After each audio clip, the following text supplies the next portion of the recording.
J'étais à genoux sur le plancher de bois franc glacé, tenant la main gelée de mon grand-père, quand ses paupières ont tressailli juste assez longtemps pour qu'il puisse murmurer les mots qui allaient tout changer.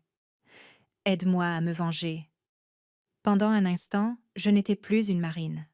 J'étais juste une petite fille fixant un homme qui avait été abandonné comme un meuble dont on ne veut plus. Sa respiration formait une légère brume blanche dans l'air froid. La maison ressemblait à l'intérieur d'un réfrigérateur. Et la note, mon Dieu, cette stupide note était toujours posée sur le comptoir comme une sorte de plaisanterie cruelle. C'est là que la vérité a commencé pour moi. Mais l'histoire, elle, avait commencé quelques heures plus tôt.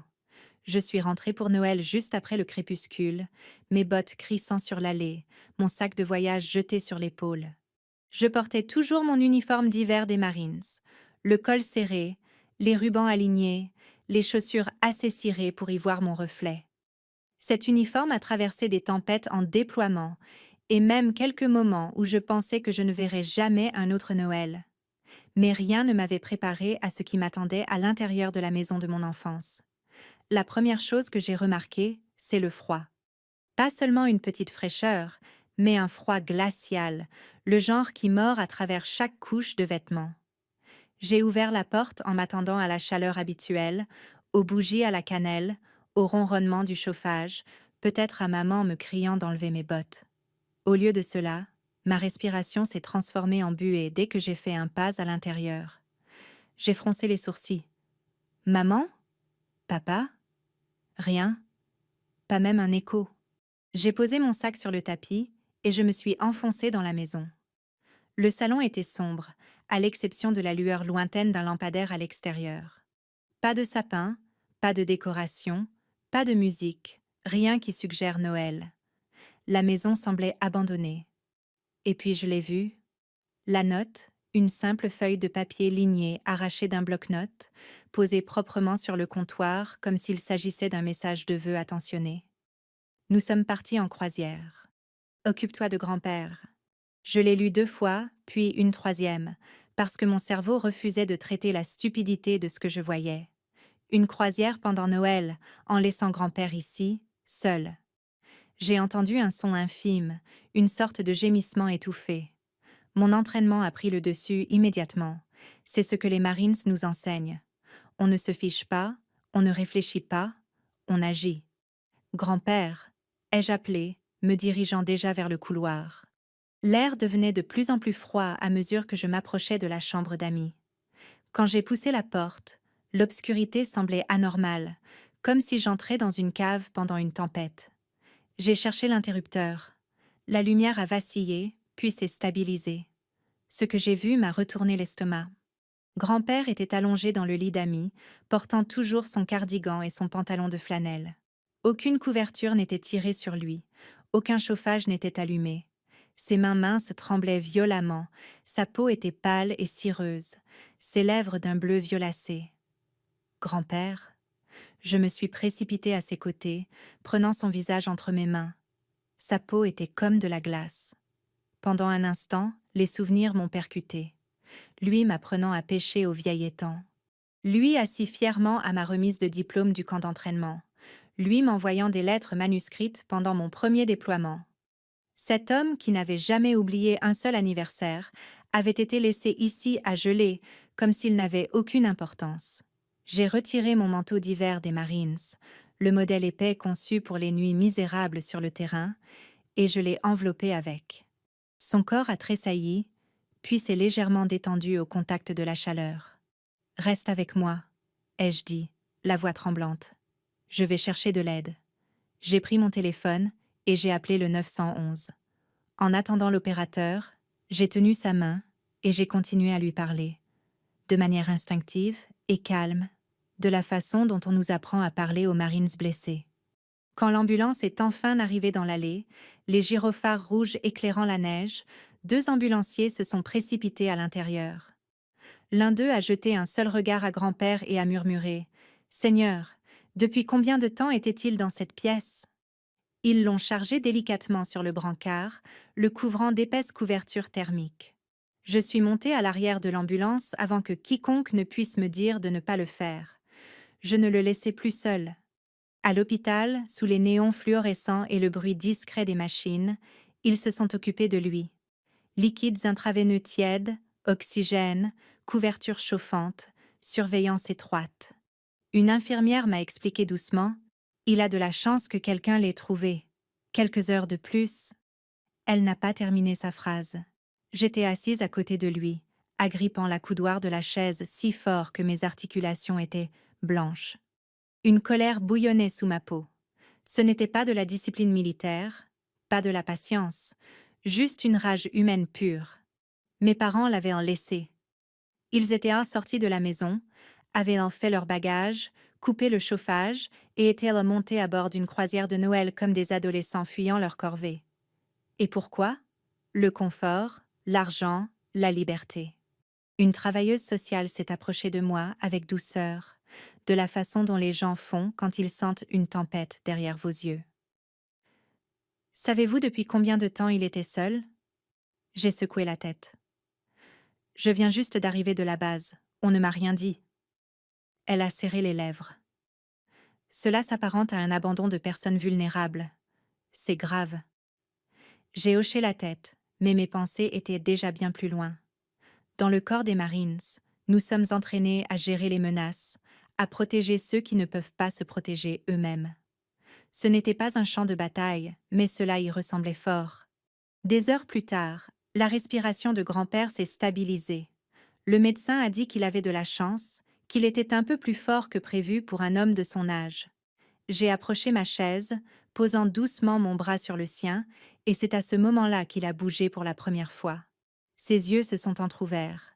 Il a expiré de manière instable, comme si chaque respiration était un effort. Je me suis penchée, de peur de rater un seul mot. Ce qu'il a murmuré n'était pas de la peur. Ce n'était pas de la confusion. Ce n'était même pas de la douleur. C'était de la détermination. Ils ne savent pas pour « aide-moi à me venger ». Mon souffle s'est coupé. Mon grand-père, l'homme le plus gentil que je connaisse, demandait vengeance. Je l'ai regardé et je lui ai murmuré en retour: « Je suis là, grand-père. Je ne vais nulle part. » Mais mon cœur battait la chamade parce que je savais quelque chose qu'il ignorait. La vengeance n'allait pas être bruyante ou violente. Elle allait être légale, patiente, méthodique et menée par une marine qui venait d'apprendre que la famille en qui elle avait confiance avait franchi une ligne dont on ne revient pas. Je n'ai pas dormi cette nuit-là.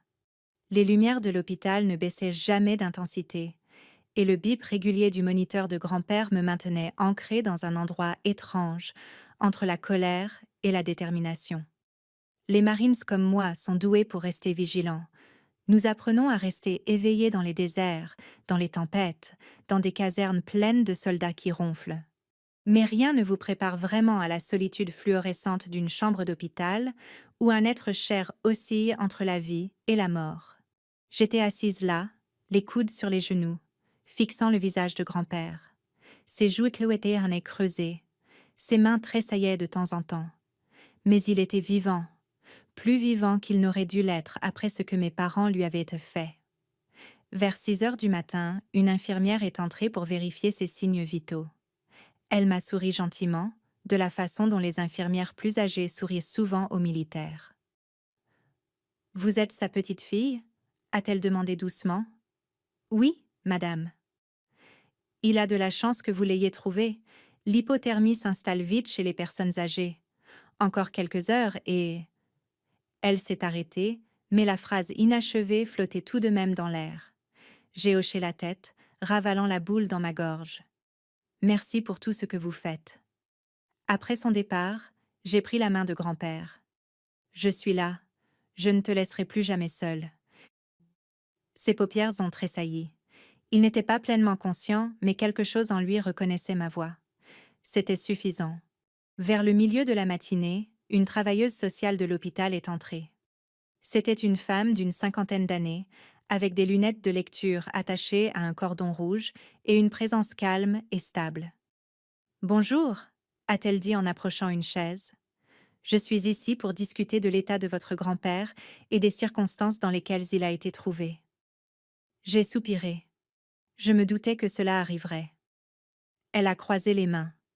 Vous avez dit que vous l'avez trouvé dans une pièce non chauffée, en plein hiver, seule. Oui.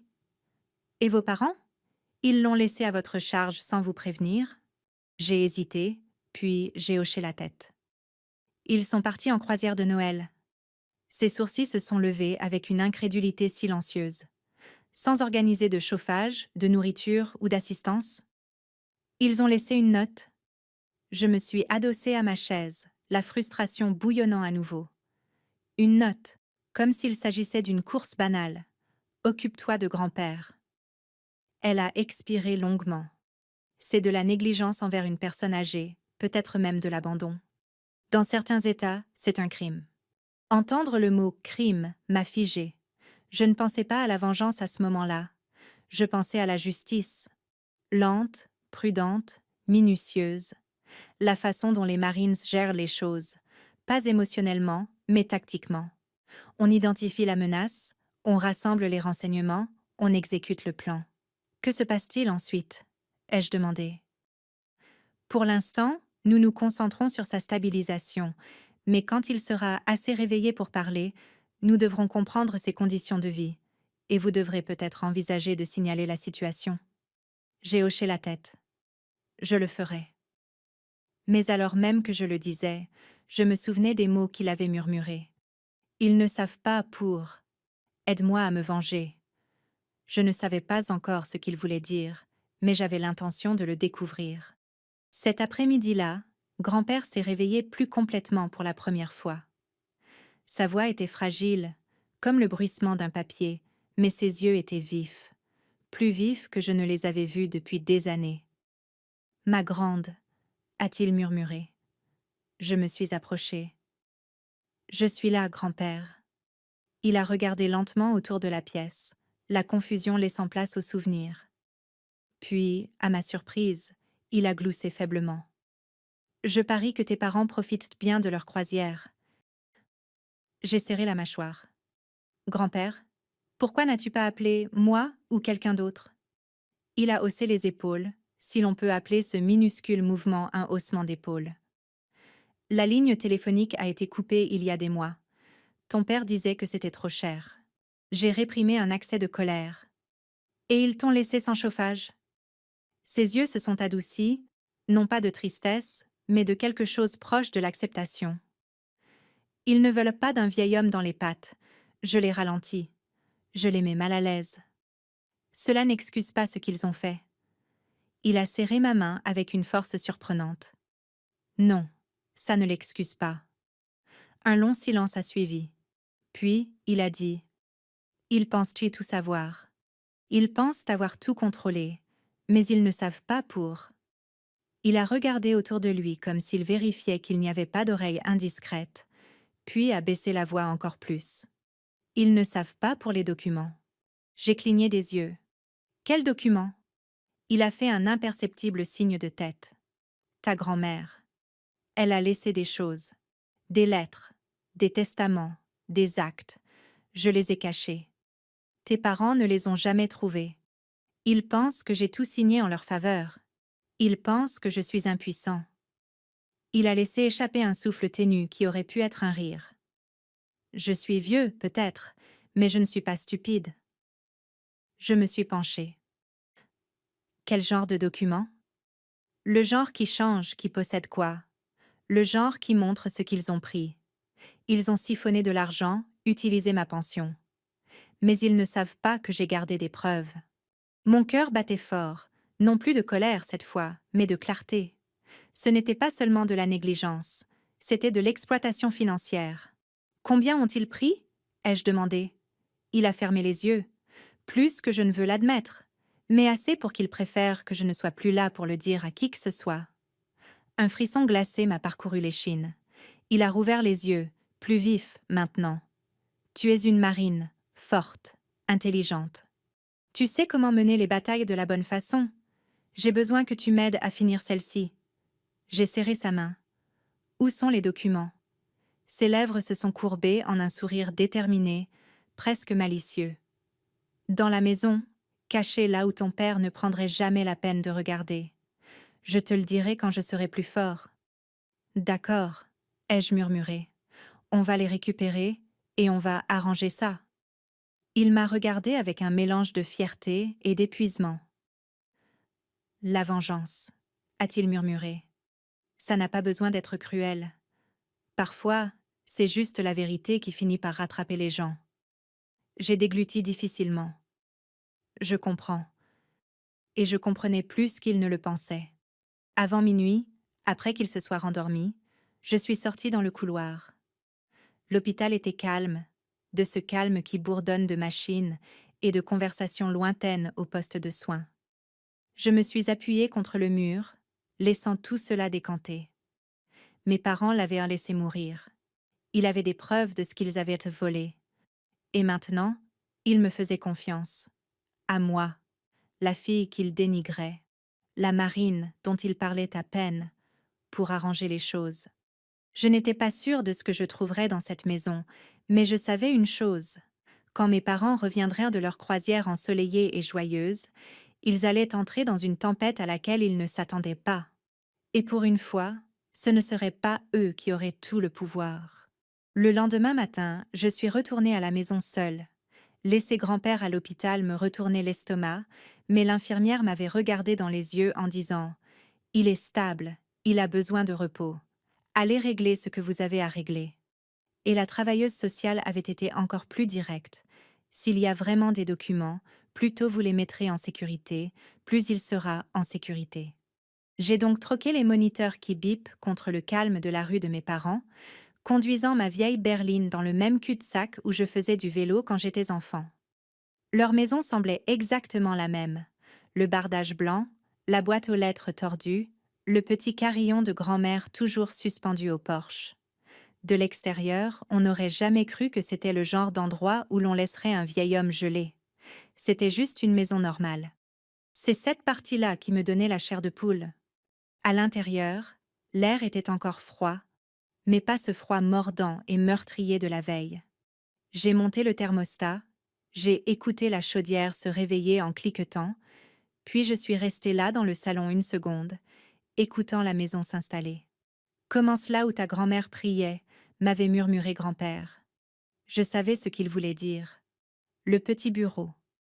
En grandissant, cette petite pièce au bout du couloir avait été le sanctuaire de grand-mère. Mon père n'y entrait jamais, sauf pour chercher un stylo. Pour lui, ce n'était qu'une vieille pièce pleine de livres. Pour elle, c'était là qu'elle lisait sa Bible et parlait à Dieu avant que le soleil ne soit complètement levé. Le bureau sentait légèrement le papier et l'encaustique au citron. Son fauteuil inclinable était toujours près de la fenêtre, le coussin moulé en permanence à sa forme. Une étagère courait le long d'un mur, pliant sous le poids de bibles usées, de livres de dévotion et d'albums photos de famille. Je suis allée droit vers sa Bible préférée, celle en cuir marron au bord souple. Je l'ai descendue et j'ai feuilleté les pages. À la moitié des psaumes, mon pouce a accroché quelque chose qui n'avait rien à faire là. Une enveloppe. Mon prénom, Lily, était écrit sur le devant avec l'écriture cursive soignée de grand-mère. On peut sortir une fille de son enfance, lui mettre un uniforme, l'envoyer à l'autre bout du monde. Mais cette écriture, elle m'a ramenée directement à la table de la cuisine, léchant le glaçage des gâteaux pendant qu'elle écrivait des cartes d'anniversaire. J'ai dégluti et je l'ai ouverte. « Chère Lily », commençait-elle, « si tu lis ceci, cela signifie que je n'ai pas pu t'expliquer les choses face à face comme je le voulais. » Elle parlait de mes parents d'une manière douce mais douloureusement honnête. Elle les aimait, disait-elle, mais elle s'inquiétait pour eux. Ils étaient insouciants avec l'argent. Ils aimaient parler de ce qu'ils recevraient un jour, plus que de leurs responsabilités. Elle et grand-père étaient allés voir un avocat parce qu'ils voulaient que leur volonté soit suivie et non supposée. « Il y a 2 séries de papiers, » expliquait-elle. « Les originaux chez l'avocat et des copies ici dans la maison. Si jamais tu sens que quelque chose ne va pas, appelle l'avocat sur la carte ci-jointe. Il connaît nos instructions. Nous te faisons confiance pour faire ce qui est juste. » Glissée derrière la lettre se trouvait une petite fiche cartonnée avec le nom d'un cabinet d'avocats et un numéro de téléphone local. J'ai glissé la lettre et la carte dans la poche intérieure de mon uniforme, juste sur mon cœur. Je les ai, grand-mère, ai-je murmuré. Puis j'ai commencé à chercher. Grand-père plaisantait toujours en disant que ces cachettes sûres étaient juste des endroits où mon père était trop paresseux pour regarder. Il s'est avéré qu'il n'avait pas tort. Dans le tiroir du bureau à côté du fauteuil, sous un vieux jeu de cartes et un stylo séché, se trouvait une boîte à cigares en métal qu'il n'avait pas touchée depuis des années. À l'intérieur, sous une poignée de pièces étrangères et un porte-clés rouillé, se trouvait un paquet de papier plié, maintenu par un élastique cassant. Je l'ai ouvert et j'ai commencé à lire. Le premier document était une copie de l'acte de propriété de la maison même où je me tenais. Le propriétaire indiqué était mon grand-père. Pas mon père, pas ma mère, juste lui. Dans la marge, une mention tamponnée proprement faisait référence à un droit d'usage et d'habitation pour sa petite fille, Lily M. Harris, mon nom sur un papier lié à cette maison. Les pages suivantes étaient des relevés bancaires. Papier fin, colonnes soignées, schéma hideux. Mois après mois, des transferts du petit compte de grand-père vers un compte au nom de mon père. Pas des remboursements avec des notes claires, juste de vagues transferts en ligne qui n'allaient que dans un seul sens. J'ai repensé à toutes ces années où mon père soupirait en me disant « Tu n'as aucune idée de ce que ça coûte de s'occuper de ton grand-père, c'est nous qui le portons à bout de bras. » Je m'étais sentie coupable lors de plus d'un déploiement de ne pas envoyer plus d'argent à la maison. En regardant ces relevés, la culpabilité s'est évaporée et quelque chose de plus froid a pris sa place. Ce n'était pas un sacrifice, c'était du siphonnage. À la fin du paquet se trouvait une photocopie d'un testament avec les signatures de mes grands-parents et un en-tête qui correspondait au nom sur la fiche dans ma poche. Il contenait des instructions claires. Les soins de grand-père devaient être payés en priorité. Après son décès, la maison et une partie de ses économies devaient me revenir. Mes parents étaient inclus, mais pas en tant que propriétaires et pas comme seuls bénéficiaires. Il y avait des couches de protection énoncées en langage clair. Glissée derrière le testament se trouvait une dernière note de la main de ma grand-mère, adressée à grand-père. S'ils te mettent pas la pression, souviens-toi que Lily fera ce qui est juste. J'ai posé ma main à plat sur le papier une seconde et j'ai fermé les yeux. Je vous entends, ai-je dit doucement. Je m'en occupe? J'ai rassemblé l'acte, les relevés, la copie du testament et chaque petit papier lié, et je les ai empilés proprement sur le bureau. Puis je les ai glissés dans une grande enveloppe Kraft, je l'ai emporté jusqu'à ma voiture, et je l'ai verrouillé dans le coffre. Des années de service chez les Marines m'avaient appris la valeur de sécuriser les renseignements dès qu'on les possède. Assise sur le siège conducteur, j'ai sorti la fiche et j'ai fixé le numéro. Puis, j'ai pris une inspiration et j'ai composé le numéro. Cabinet d'avocat Monroe, c'est Karen à l'appareil. Une femme a répondu. Bonjour, ai-je dit. Je m'appelle le sergent-chef Lily Harris. Mes grands-parents étaient Harold et Margaret Harris. J'ai trouvé des documents et une lettre de ma grand-mère me demandant de vous appeler si les choses semblaient anormales. Il y a eu un silence au bout du fil. Puis son ton s'est adouci. Oui, Monsieur Monroe a mentionné qu'un jour, nous recevrions peut-être votre appel. Pouvez-vous passer ce matin? Le cabinet d'avocat se trouvait dans une vieille maison reconvertie à quelques kilomètres de là, avec une couronne de Noël légèrement de travers sur la porte et des planchers de bois qui grinçaient. On ne se sentait pas dans une tour d'entreprise froide. On se sentait dans l'un de ces endroits en lesquels mes grands-parents auraient eu confiance. Mademoiselle Harris a appelé une voix d'homme. Je me suis retournée pour voir un homme aux cheveux gris en gilet sans manches debout dans l'encadrement de la porte d'un petit bureau. Je suis David Monroe. Je représentais vos grands-parents. C'est un plaisir de vous rencontrer enfin. Nous nous sommes serrés la main et je l'ai suivi à l'intérieur. Des diplômes tapissaient les murs. Quelques photos de famille étaient posées sur une étagère. Des enfants à la plage, un golden retriever dans un jardin. La vie normale, encore une fois. J'ai posé l'enveloppe sur son bureau et, aussi calmement que possible, je lui ai tout raconté. La croisière, la maison glaciale, la note sur le comptoir, l'ambulance, l'hôpital, le murmure de mon grand-père à propos des documents qu'il ne connaissait pas. Il a écouté sans m'interrompre, son expression devenant de plus en plus sérieuse à chaque détail. Puis il a ouvert l'enveloppe et a commencé à examiner les papiers. Votre grand-mère était extrêmement méticuleuse, a-t-il dit enfin. Elle et votre grand-père étaient très clairs sur ce qu'ils voulaient. Il m'a expliqué que le testament déposé dans son bureau correspondait à la copie que j'avais apportée. Grand-père devait garder le contrôle de ses biens de son vivant, avec des garde-fous s'il avait besoin de plus d'aide. Après sa mort, la maison et une partie importante de ses économies m'étaient destinées. Mes parents devaient recevoir quelque chose, mais avec des limites. Ils n'auraient jamais dû avoir un accès libre à ses comptes. Il a tapoté les relevés bancaires du doigt. Ces transferts vers le compte de votre père, votre grand-père les a-t-il autorisés, à votre connaissance? J'ai secoué la tête. Il sait à peine utiliser un smartphone. Il pensait qu'il gérait les choses honnêtement. Monsieur Monroe a soupiré de la façon dont on soupire quand quelque chose confirme ce que l'on craignait. Alors, cela pourrait être plus qu'un simple malentendu familial. Entre les irrégularités financières et la négligence que vous avez décrite, il pourrait y avoir de graves conséquences si nous décidons de les poursuivre. Je me suis redressée un peu plus.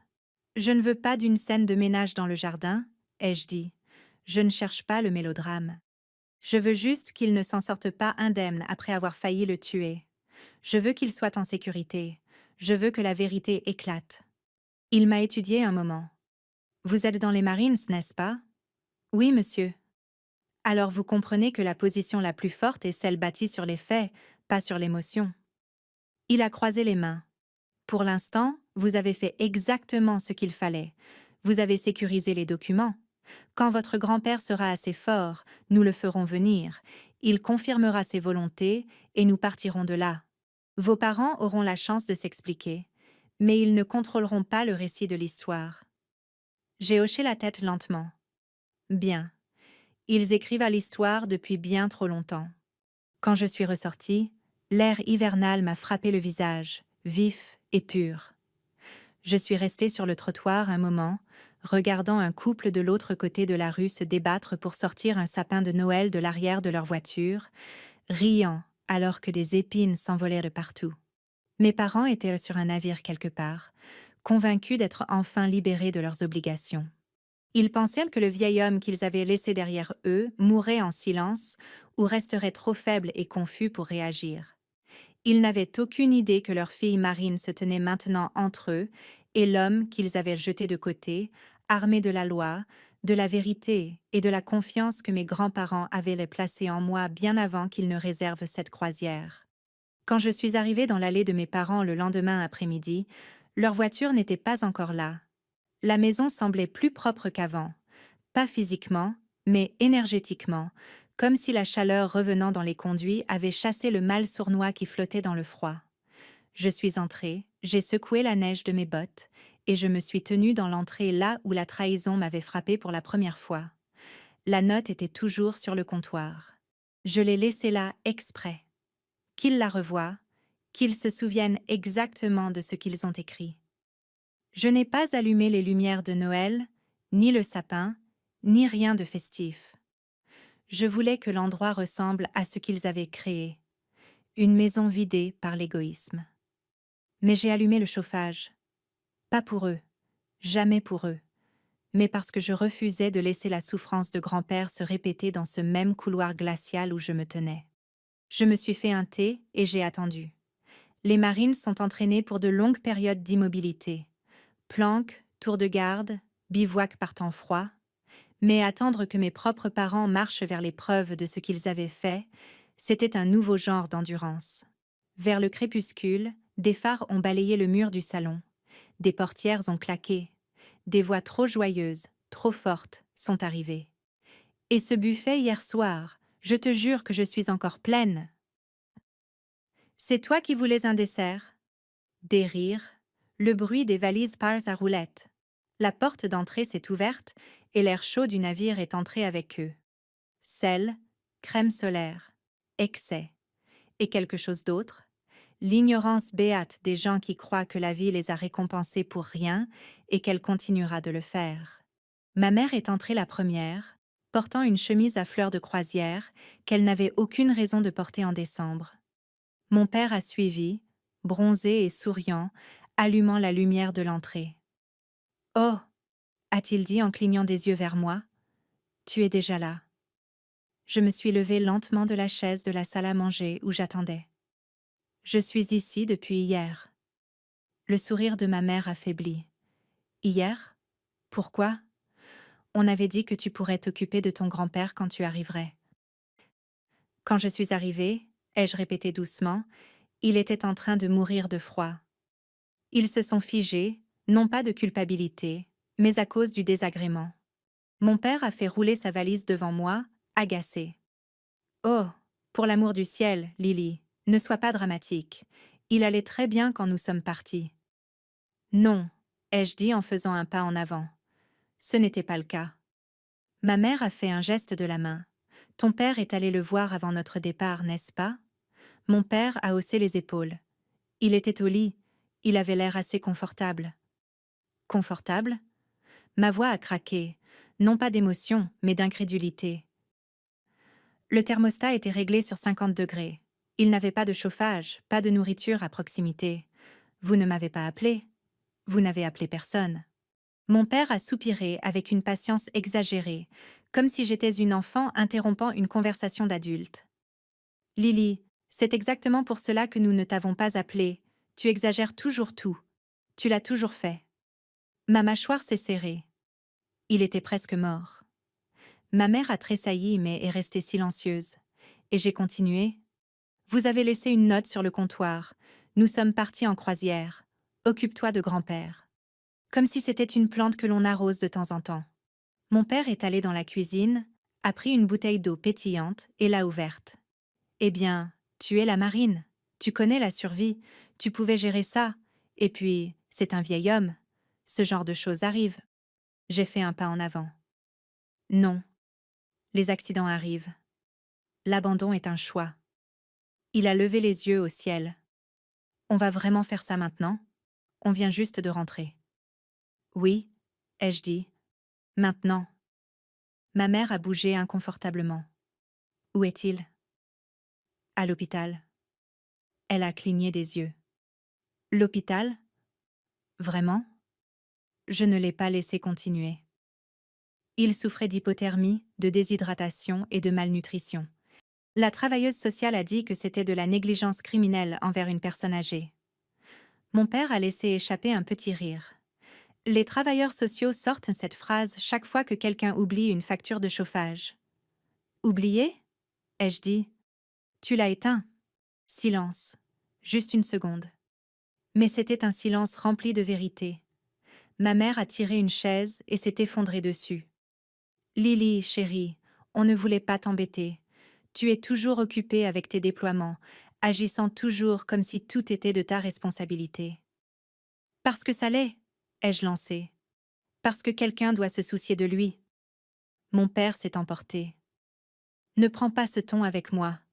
C'est moi qui porte son fardeau depuis des années. Son fardeau? Ai-je répété. Tu veux dire que c'est lui qui te soutient?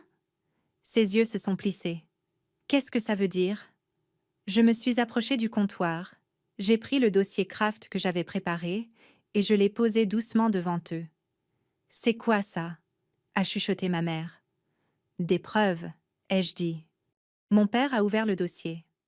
L'acte, les relevés bancaires, le testament, chaque page. Son visage bronzé est devenu livide. Où as-tu trouvé ça? Là où il les a cachés, ai-je dit. Là où grand-mère m'a dit de regarder si jamais les choses tournaient mal. La main de ma mère a volé à sa bouche. Oh mon Dieu! Mon père a refermé brusquement le dossier. Ça ne prouve rien. Ça prouve tout, ai-je dit. Tu retires de l'argent de son compte depuis des années. Tu utilises ses chèques de sécurité sociale. Tu disais à tout le monde que tu payais pour ses soins alors que c'est lui qui finançait ton train de vie.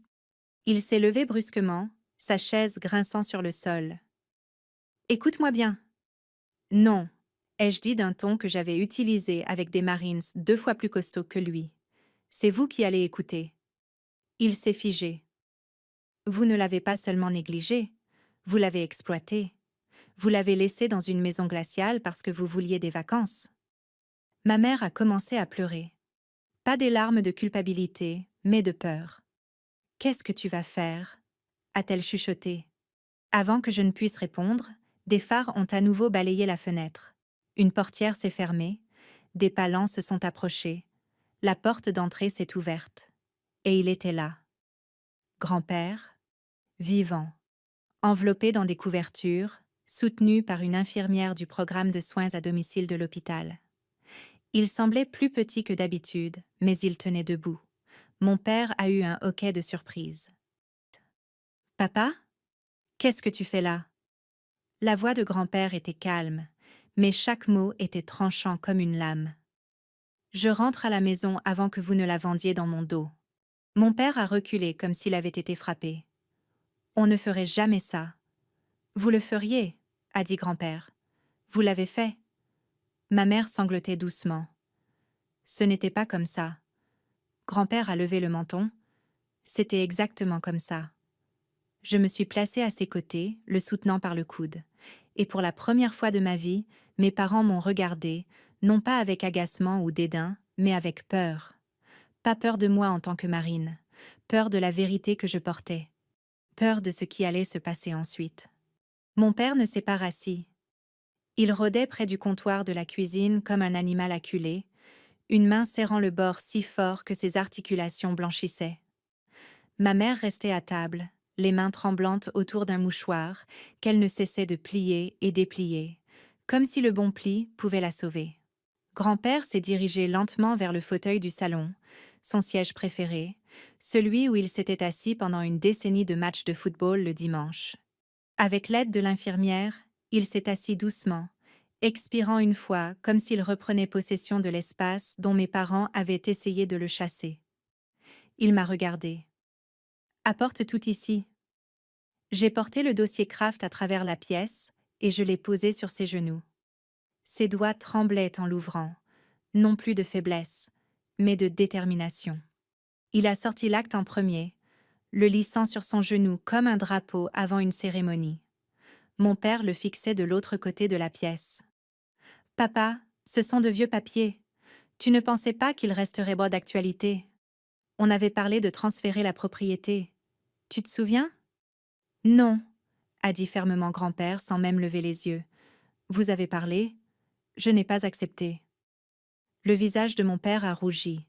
« Eh bien, tu étais pratiquement d'accord. »« Dans quel monde ?» a répliqué grand-père en levant les yeux.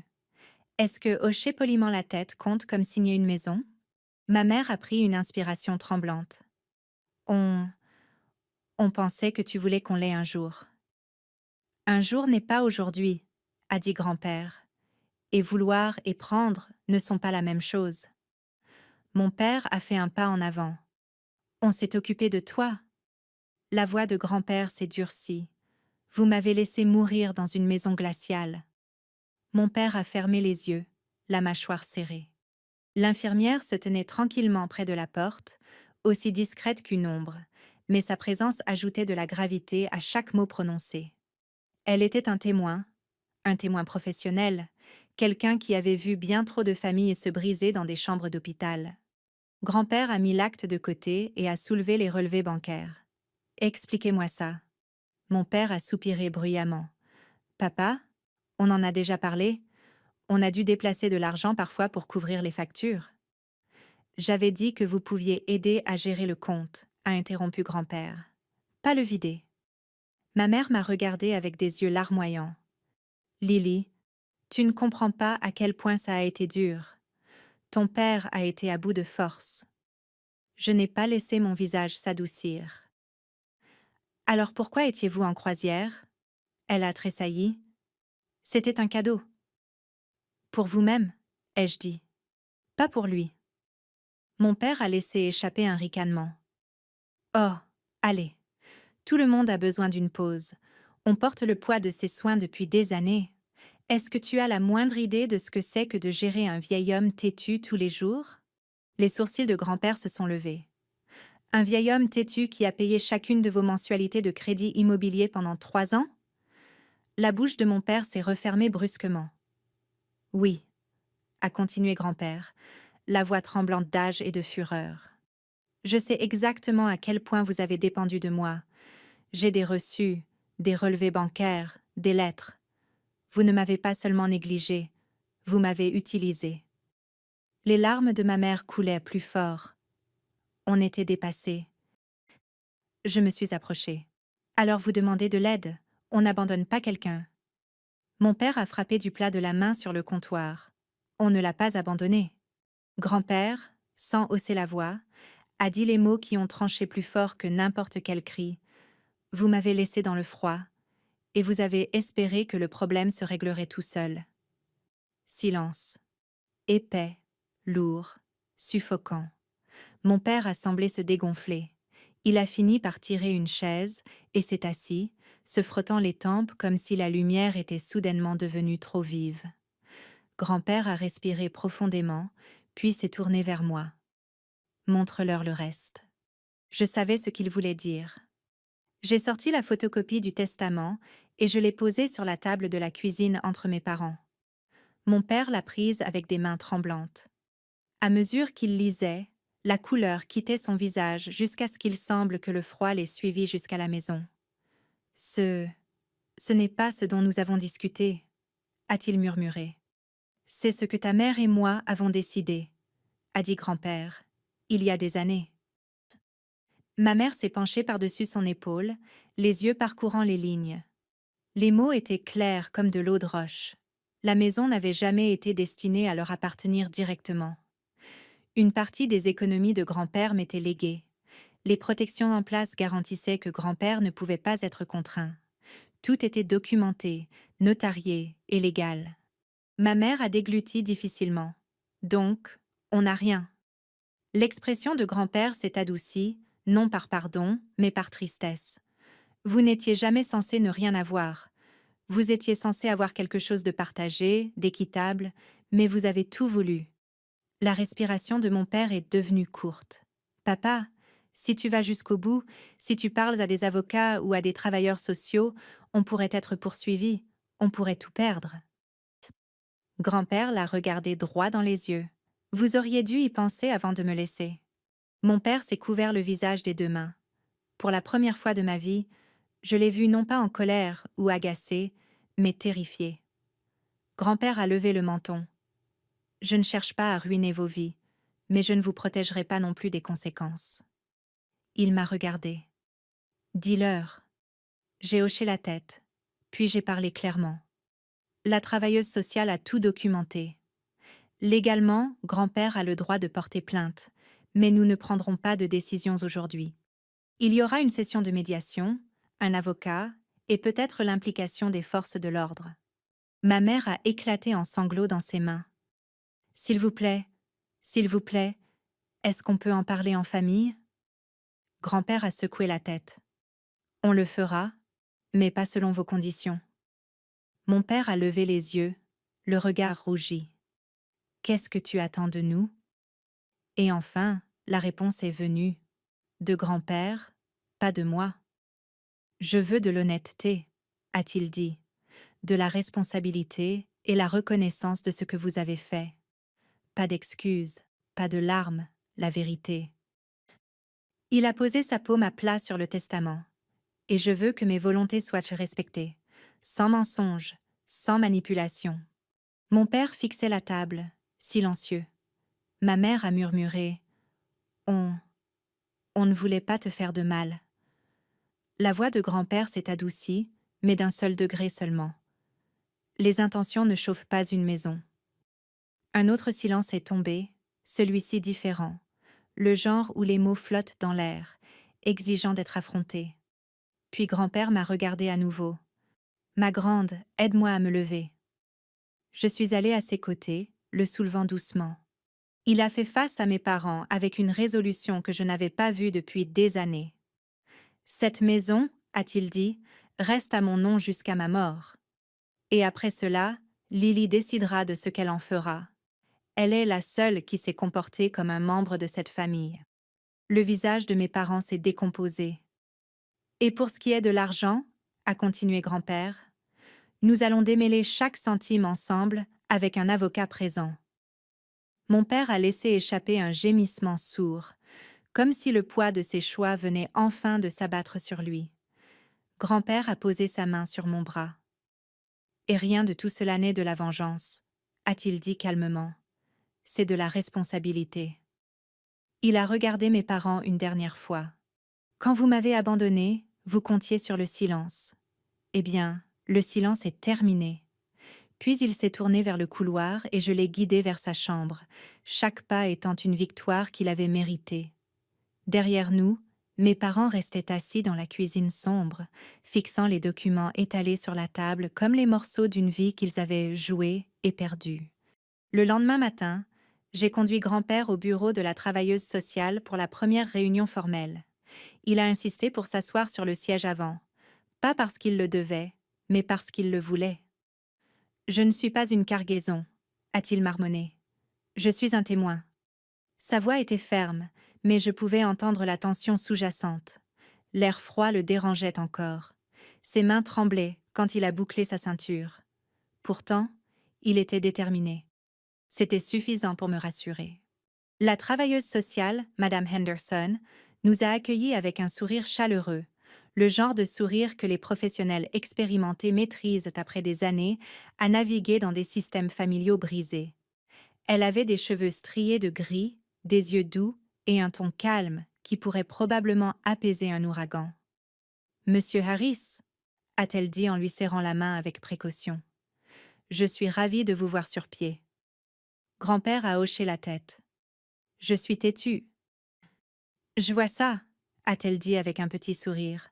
« Parlons des prochaines étapes. » Nous l'avons suivi dans une petite salle de conférence au mur beige avec une fausse fougère dans un coin. Cela ne ressemblait pas au genre d'endroit où l'on trie de lourdes vérités, mais je suppose que la plupart des actes de justice ne se déroulent pas dans des lieux spectaculaires. Ils se passent dans des pièces sobres et calmes, où les gens finissent par ne plus avoir de moyens de se mentir à eux-mêmes. « Vos parents vont nous rejoindre sous peu », a dit Madame Henderson en s'installant dans sa chaise. « Avant qu'ils n'arrivent, je veux clarifier vos objectifs. » Grand-père a inspiré profondément. « Je ne veux pas de vengeance, pas de la manière dont les gens l'imaginent. Je ne veux pas qu'ils aillent en prison, à moins qu'ils ne choisissent eux-mêmes ce chemin. » Madame Henderson a hoché la tête. « Et que voulez-vous ?»« Être en sécurité, » a-t-il dit simplement. « Savoir que mon argent est à moi. Savoir que je ne serai plus jamais laissée à geler. » Ma poitrine s'est serrée. La simplicité de ses paroles, c'est ce qui m'a brisée. Madame Henderson s'est tournée vers moi. « Et vous? Que voulez-vous, Lily ?» Ma réponse est venue sans hésitation. De la responsabilité et la chance pour lui de guérir sans peur. Elle a pris une note, son stylo griffonnant légèrement. On a frappé à la porte. Mes parents sont entrés.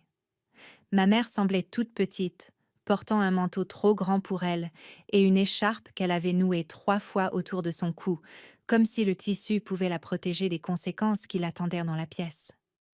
Mon père, en revanche, arborait son ancienne expression confiante. Un demi-sourire, le menton levé, mais ses yeux le trahissaient. Il papillonnait entre moi et grand-père, incertain de l'endroit où se poser. « Bonjour », a dit Madame Henderson professionnellement. « Asseyez-vous, je vous prie. » Mon père a ignoré son ton et s'est concentré sur grand-père. « Papa, tu es sûr de vouloir faire ça? On aurait pu parler à la maison. »« Non », a dit fermement grand-père. « On ne pouvait pas. » Cela a fait taire mon père. Madame Henderson a commencé avec précaution. « Ceci n'est pas une procédure pénale. C'est une médiation. L'objectif est d'établir la sécurité, de clarifier les responsabilités et de déterminer si d'autres mesures sont nécessaires. » Mon père a expiré. « Eh bien, c'est un soulagement. » Mais elle a ajouté « Si, à un moment quelconque, nous déterminons qu'un abus envers une personne âgée a pu se produire, les lois de signalement obligatoires s'appliquent. » Les épaules de mon père se sont affaissées. Ma mère a eu le souffle coupé. « Commençons », a dit Madame Henderson. « Le premier sujet est le chauffage. » Ma mère a essayé de se justifier. « La chaudière, elle est vieille. » Parfois, elle s'arrête. Non, ai-je dit doucement. Elle a été éteinte manuellement. Mon père s'est frotté le front. On pensait qu'il allait bien. Il disait qu'il avait chaud. Grand-père l'a regardé lentement. Il faisait 4 degrés dans ma chambre. Mon père a marmonné quelque chose d'inintelligible. Ensuite sont venues les finances. Madame Henderson a fait glisser les relevés bancaires sur la table. Ceux-ci montrent des transferts récurrents du compte de Monsieur Harris vers le vôtre. Mon père a bougé sur son siège. C'était des remboursements. On achetait des courses, on payait des factures. Alors, où sont les reçus? A-t-elle demandé. Il a ouvert la bouche, l'a refermée, puis a regardé ma mère. On ne les a pas gardés, a-t-elle chuchoté. La voix de grand-père a résonné dans l'air. Vous avez gardé l'argent? Ma mère a éclaté en sanglots. On ne voulait pas voler. On se noyait sous les factures, les dettes. Madame Henderson a hoché la tête doucement. Être dépassé est compréhensible, mais utiliser les fonds de quelqu'un d'autre sans transparence est de l'exploitation. Mon père a frappé ses mains sur la table. On n'est pas des criminels. Non, a dit calmement Madame Henderson. Vous êtes des aidants qui ont fait des choix préjudiciables.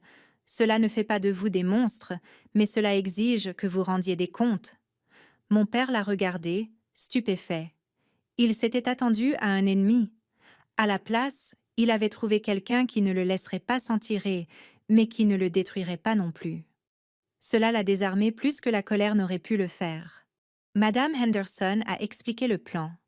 Un calendrier de remboursement pour les fonds détournés, des cours obligatoires sur les soins aux personnes âgées, une supervision budgétaire pour les finances du foyer, des vérifications régulières du bien-être par un gestionnaire de cas et, surtout, le droit légal de grand-père de choisir où il vit et qui gère son argent.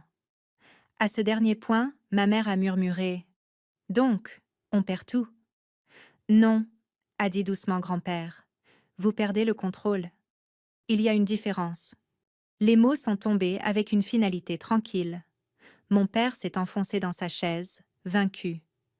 Papa, on ne voulait pas te faire de mal. Grand-père s'est penché en avant. Alors tirez-en une leçon. C'était là. Pas de la vengeance, pas de triomphe. Une leçon offerte comme une corde lancée à quelqu'un qui est tombé. Après 1 heure de discussion, de paperasse, d'accords et de signatures, mes parents sont sortis dans le couloir pour reprendre leurs esprits. Cela nous a laissés seuls, grand-père et moi, avec Madame Henderson. « Vous avez bien géré cela », lui a-t-elle dit. Il a haussé les épaules. « Je suis vieux. Je n'ai pas le temps de crier. » Nous avons ri doucement. Puis elle s'est tournée vers moi. « Il est plus en sécurité maintenant. Avec les protections en place, vos parents ne peuvent pas recommencer ce qui s'est passé. » Grand-père a cherché ma main. « C'est toi qui as fait ça, » a-t-il murmuré. « Ta grand-mère avait raison. » L'émotion est montée dans ma gorge. J'ai juste fait ce que n'importe qui aurait dû faire. Non, a-t-il dit fermement. Pas n'importe qui. Toi. Nous avons quitté le bâtiment lentement, grand-père s'appuyant sur mon bras. L'air hivernal était vif, mais pas douloureusement froid, une petite miséricorde. Alors que nous approchions de ma voiture, il s'est arrêté, a regardé le ciel et a murmuré. Ce n'est pas la fin de notre famille, c'est le début d'un apprentissage pour en devenir une. J'ai serré sa main. Tu le crois vraiment? Il a hoché la tête. La vengeance met fin aux choses. La responsabilité les reconstruit. Je l'ai aidé à monter dans la voiture. Je l'ai attaché doucement et j'ai fermé la porte. En contournant la voiture vers le côté conducteur, j'ai réalisé que quelque chose avait changé en moi. Pas de la colère, pas du soulagement, mais quelque chose de plus stable. La justice, celle qui guérit au lieu de brûler. Quand je me suis glissée sur le siège conducteur, grand-père a souri faiblement. Quand ils sont revenus, a-t-il dit en faisant écho à ses paroles précédentes, ils pensaient retrouver leur maison telle qu'elle. Au lieu de cela, ils ont trouvé la vérité. Et la vérité, ai-je dit en tournant la clé dans le contact, ne gèle pas. 3 mois plus tard, l'hiver a fondu pour laisser place au début du printemps. Les bancs de neige ont rétréci en une bouillie grise. Les branches nues commençaient à bourgeonner à nouveau, et le monde semblait un peu plus doux. Grand-père s'était rétabli plus que n'importe quel médecin ne l'espérait. Il était toujours mince, toujours lent dans les escaliers, mais plus vif que jamais. Il aimait dire aux gens qu'il vivait sur du temps emprunté et qu'il était en train de gagner. Pendant ces mois, tout a changé. Mes parents ont assisté à chaque cours sur les soins aux personnes âgées. Ils rencontraient le superviseur budgétaire chaque semaine. Ils ont remboursé une première partie de l'argent, plus que ce que j'espérais, honnêtement. Et pour la première fois de ma vie, ils semblaient humbles, pas brisés, pas vaincus, juste humains, d'une manière qu'ils n'avaient jamais été. Ils n'étaient pas devenus soudainement des saints. Ils se disputaient encore pour des bêtises. Mon père soupirait encore de manière dramatique chaque fois qu'on lui présentait de la paperasse. Ma mère pleurait encore trop facilement. Mais ce sentiment de supériorité, cette certitude froide qu'il méritait tout et ne devait rien, s'était fissuré. Et parfois, c'est tout ce dont une famille a besoin pour que la lumière entre. Un samedi après-midi, j'ai conduit grand-père dans un petit restaurant à l'extérieur de la ville, le genre d'endroit avec des banquettes en vinyle craquelé, des serveuses qui vous appellent mon chou et des tartes exposées sous des cloches en verre comme s'il s'agissait de bijoux de la couronne. On y allait souvent. Une nourriture familière, des visages amicaux, pas de jugement. Un bon endroit pour guérir. Alors que nous mangions nos pancakes, grand-père a bu une gorgée de son café et a dit « Tes parents m'ont demandé quelque chose. » J'ai levé les yeux. Quoi donc? Ils ont demandé si nous pouvions faire un dîner le dimanche, tous ensemble, comme au bon vieux temps. J'ai posé ma fourchette. Est-ce que tu es à l'aise avec ça? Il a eu un petit haussement d'épaule. Assez à l'aise. Je n'oublierai pas ce qu'ils ont fait, mais je ne veux pas passer mes dernières années à m'accrocher à la colère. La colère prend du temps. Je préférerais passer ce temps à manger de la purée. J'ai souri. Ça te ressemble bien? Il a tapoté la table de 2 doigts. Et peut-être qu'il est temps qu'ils te voient non pas comme leur fille qu'on peut ignorer, mais comme la femme qui a sauvé la vie de leur père. J'ai regardé par la fenêtre. La neige fondue tombait du toit en gouttes lentes et régulières. Je ne cherche pas de reconnaissance. Je sais, a-t-il dit. C'est pour ça que tu la mérites. Le dimanche est arrivé. J'ai apporté des petits pains et un plat fait maison. Une tentative d'une marine qui cuisinait à peu près aussi souvent qu'elle portait de la dentelle. Mes parents étaient déjà dans la cuisine quand nous sommes arrivés. Ma mère remuait la sauce, mon père découpait un rôti. C'était presque perturbant de normalité.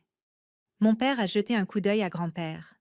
« Papa, tu as bonne mine. » Grand-père a souri. « Meilleure mine que la chaudière avec laquelle tu as essayé de me congeler. » Mon père a grincé des dents mais a hoché la tête. « Je l'ai mérité. » Ma mère s'est avancée, se tordant les mains. « Lily, chérie, merci d'avoir été patiente avec nous. » Je n'ai pas été patiente, ai-je dit doucement. J'ai été honnête. Elle a eu un sourire tremblant. Alors, merci d'avoir été honnête. Nous avons mangé ensemble dans la salle à manger. Ce n'était pas une grande réconciliation, pas une scène de fin de film larmoyante. Juste un repas calme et prudent où personne ne faisait semblant que le passé n'avait pas existé. Ce genre d'honnêteté était nouveau pour nous. Au milieu du dîner, mon père s'est raclé la gorge.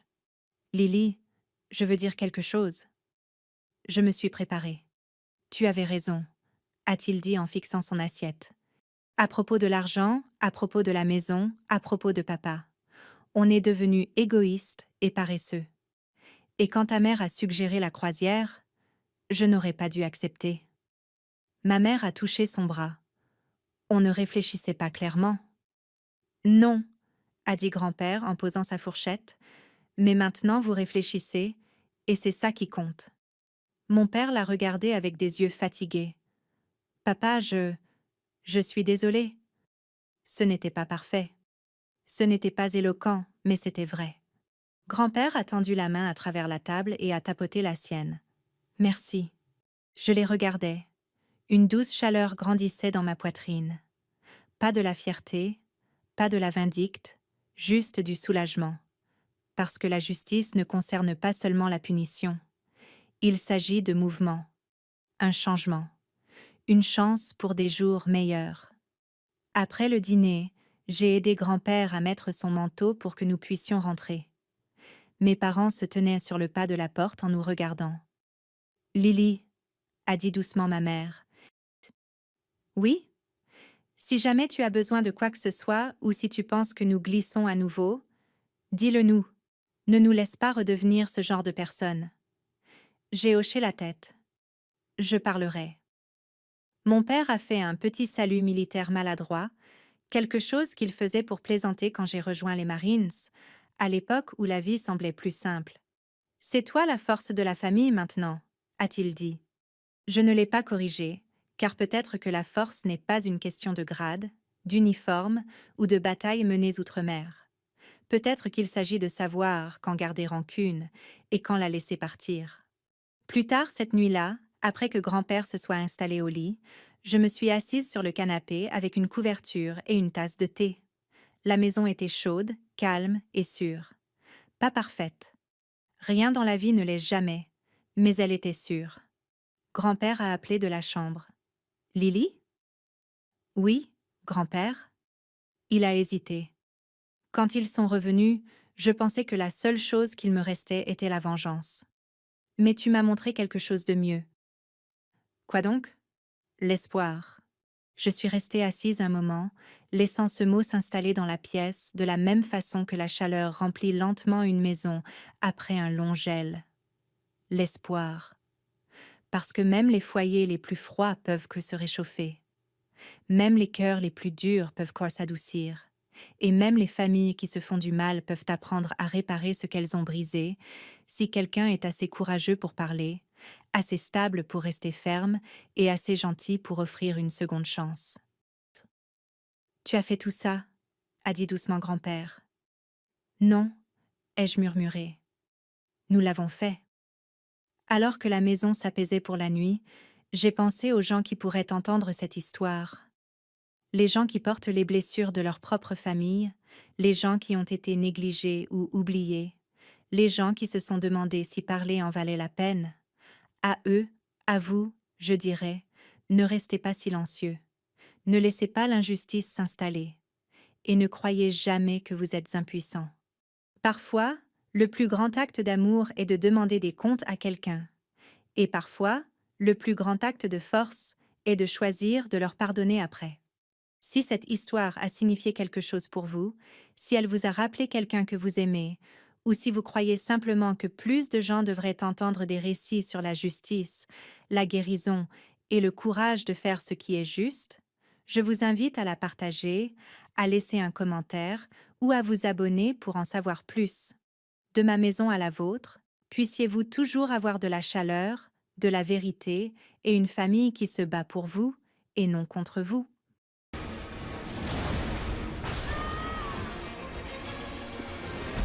Oh, Patricia. Take over the... I hate it.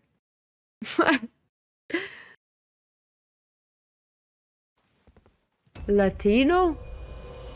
Redacted what? I'm sorry.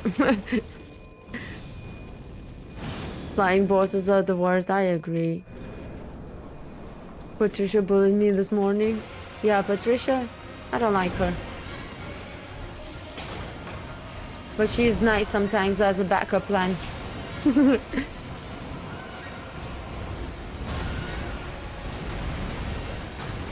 Okay, the spinning attack.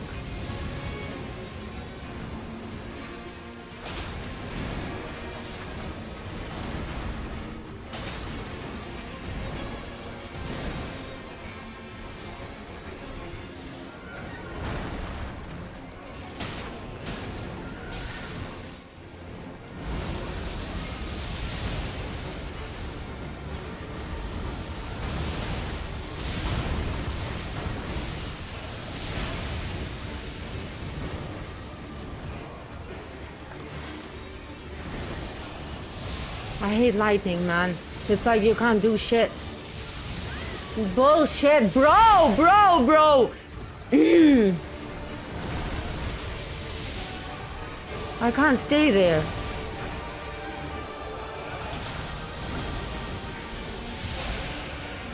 Oh, the music is just too good.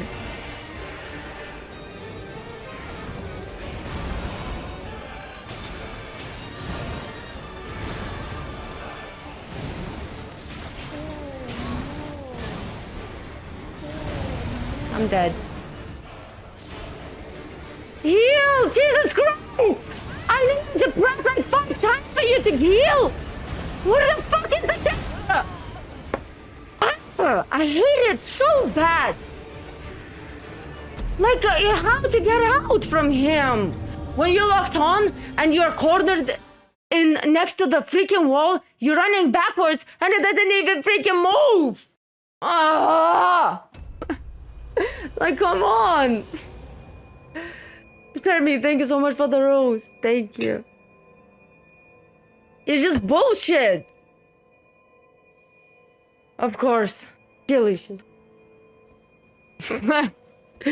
Ah!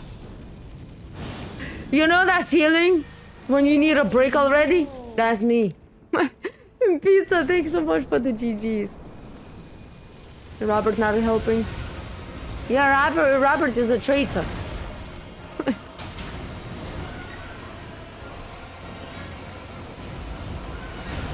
Come on, I dodged that shit. That pissing me off. I didn't dodge that, obviously. And then when you try to heal also. I can't see shit, bro.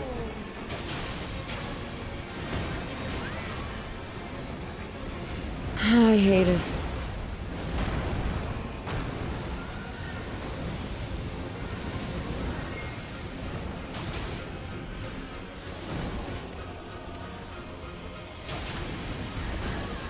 I did dodge that, didn't I?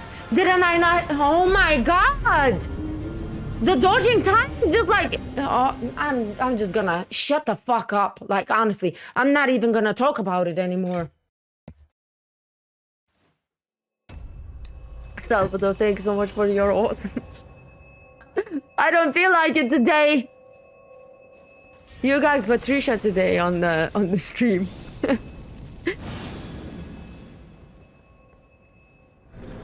I've told you to fire.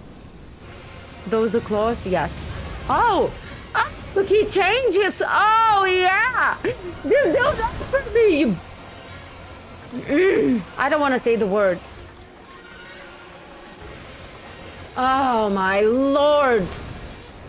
What was that entrance? Oh, you're gonna... Oh, okay, yeah. Yeah, sure. Mm-hmm. Amazing.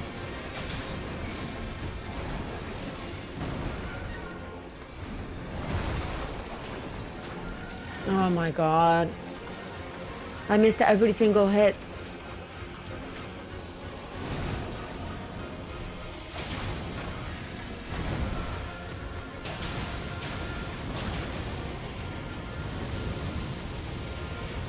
Look, like, where the fuck am I? I'm running back. Oh, honestly, what is going on? How am I stuck in there? I hate this boss, bro. Oh my god.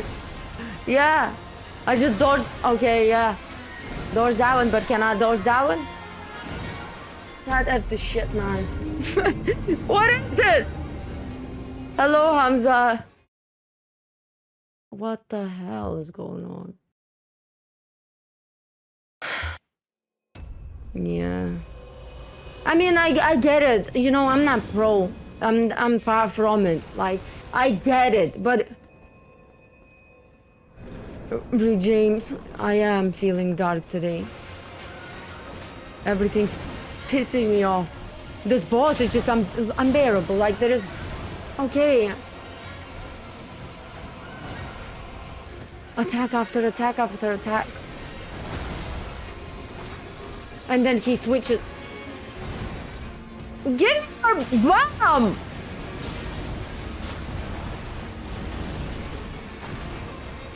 I don't want to be in this stupid ass corner. No!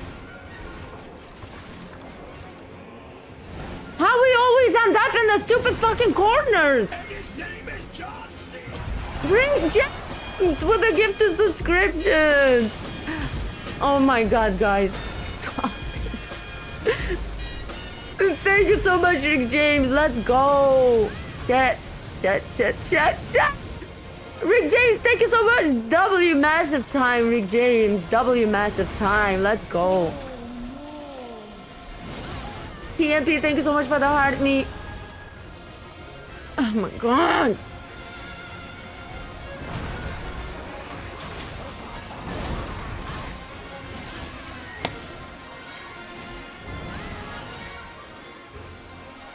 Come on, dude.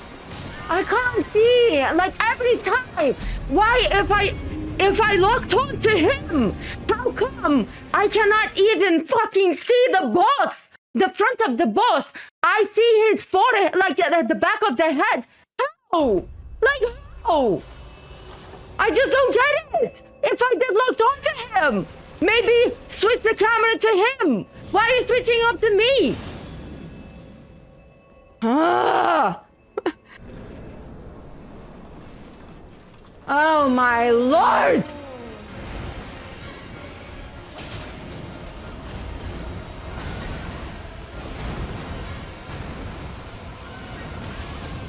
I know that I knew she's gonna do that. That's all on me. Please let me escape. Oh my god. I'm dead. I'm just dead. I'm just dead. I'm just dead.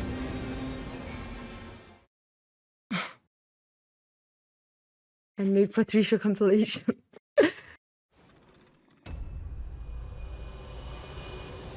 Oh, you can try to invade me. That's fine. Please feel free. Flow state. Yeah. I just need to look. Okay. There. I just need to read him. Stay close to him, probably. Take my time. One hit at a time, then.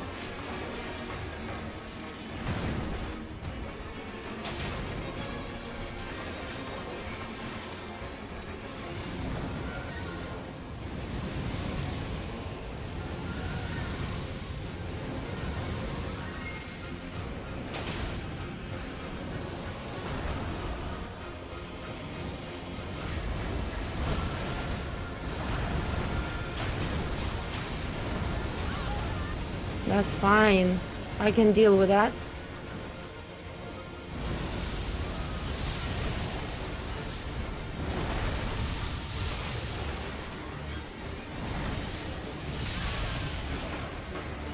Fucking hate lightning, man. I just hate it.